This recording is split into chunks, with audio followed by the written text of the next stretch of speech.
शुद्धतेची खात्री आणि परंपरेचा विश्वास घेऊन आले आहेत कैलास आडगावकर ज्वेलर्स. कैलास आडगावकर ज्वेलर्स, जिथे सौंदर्याला मिळतो विश्वास. नाशिक महानगरपालिकेच्या निवडणुकीच्या अनुषंगाने अनेक उमेदवारांनी आपले भवितव्य आजमावण्याचा प्रयत्न केला आहे. मात्र प्रामुख्याने भारतीय जनता पार्टीच्या नाशिक शहरातील अनेक उमेदवारांनी निवडणुका लढवत आपले भवितव्य आजमावले आहे. त्यात नाशिक महानगरपालिकेत 122 नगरसेवकांपैकी सुमारे 60च्या वरती भारतीय जनता पक्षाचे उमेदवार विजयी झालेले असून त्यामध्ये महत्त्वाची लढत म्हणजे प्रभाग क्रमांक 8 मधील उमेदवार कविता दशरथ लोखंडे, उषाताई हिरामन बेंडकोळी, अंकिता महेंद्र शिंदे, प्रवीण फकीरा पाटील यांची निवडणूक चुरशीची ठरली आहे.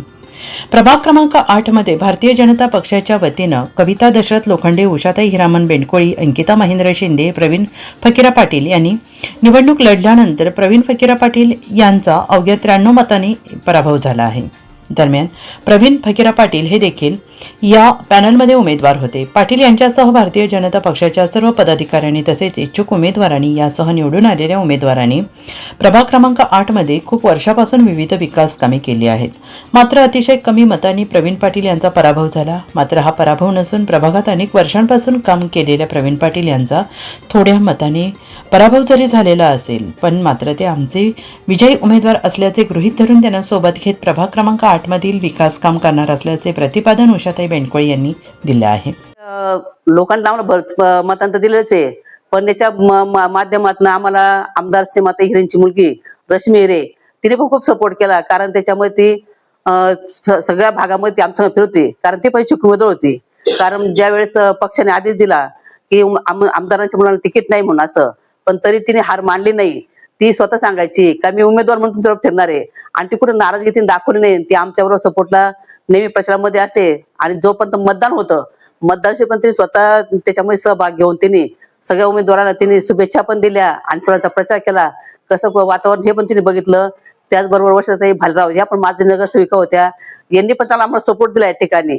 त्यांचे मिस्टर अनिल भालराव असतील, हिरामनजी बेंडकुळे असतील, शरद बेंडकुळे असतील, शांताराम बेंडकुळे असतील, आमच्या महिला भगिनी आहे, यांनी सगळ्यांनी मला घरातून सपोर्ट केला आणि सगळ्यांनी मला बरोबर मतदान केलं. या मतदानाचं मी नक्कीच संदेश सोनं करणार आहे. धन्यवाद. आणि भारतीय जनता पार्टीने मला जे विश्वास देऊन मला जे उमेदवारी दिली त्या संत सोनं करणारच आहे. पण त्यामध्ये आमदार सीमाताई हिरे असतील, शहराचे अध्यक्ष सुनीलजी केदार असतील, या प्रभागाचे या मतदार सातपूर मंडल अध्यक्ष असतील नारायण बापू जाधव असतील, भीमराव कडक असतील आणि सर्व कार्यकर्ते असतील, ज्येष्ठ नागरिक असतील, सर्वांनी मला सहकार्य केलंय. आणि त्याचबरोबर जे इच्छुक उमेदवार होते ते पण आमच्या प्रचारामध्ये सामील होते.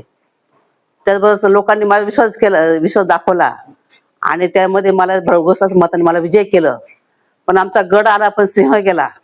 याच्यामध्ये आमच्या तिघी भगिनी आम्ही कविता लोखंडे असतील, अंकिता शिंदे असतील, उषा बेंडकुळे असतील, प्रवीणजी पाटील आहे, हा तर विजय उमेदवार म्हणलं तर काही वावगं ठरणार नाही. कारण तो थोड्या मतावरनं गेलाय. कारण आम्हाला त्याचं दुःख वाटतंय, पण आम्ही असं म्हणतोय की तो हारला नाहीये, तो जिंकलेलाच आहे. कारण आम्ही त्याला आता जरी तो नाराज जरी असेल पण आम्ही त्याची नाराजी दूर करणार आहे आणि प्रभागमध्ये आम्ही जो विकास करणार आहे ते विकासामध्ये आम्ही चौथा उमेदवार म्हणून आम्ही त्याला बरोबर घेऊनच चालणार आहे.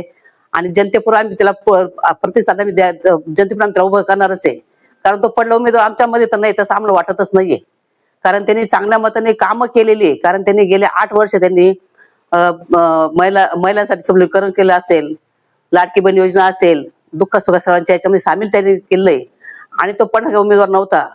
एनसीएन न्यूजसाठी प्रतिनिधी सिद्धार्थ लोखंडे, सातपूर.